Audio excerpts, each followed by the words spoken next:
Le sort du président nigérien inquiété depuis plusieurs jours. Mohamed Bazoum est toujours retenu prisonnier. De nombreux pays occidentaux, mais aussi les Nations Unies s'en étaient émus.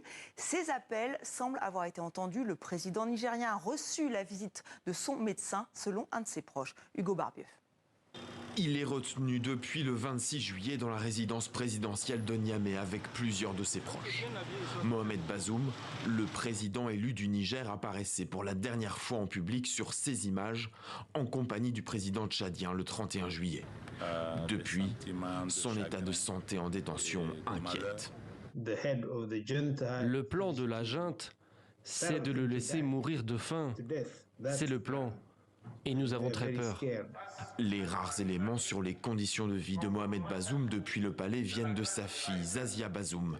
Elle a pu s'entretenir au téléphone avec sa famille. Dans une interview accordée au quotidien britannique The Guardian, elle affirme que ses parents auraient perdu 5 kilos. Des conditions de détention qu'elle qualifie de torture. Leur santé est en danger. Ils n'ont pas d'eau propre à boire et le gaz pour cuisiner vient à manquer. Donc que pourront-ils manger après ça ? De leur côté, les Occidentaux ont aussi mis en cause la junte. Le chef de la diplomatie européenne dénonce les conditions de vie du président nigérien. Et depuis Genève, le haut-commissaire aux droits de l'homme pointe, lui, des manquements aux droits fondamentaux. Des rapports crédibles que j'ai reçus indiquent que les conditions dans lesquelles ils sont détenus pourraient constituer un traitement inhumain et dégradant en violation du droit international des droits humains. La CEDEAO a ordonné jeudi une opération militaire pour libérer Mohamed Bazoum et rétablir l'ordre constitutionnel.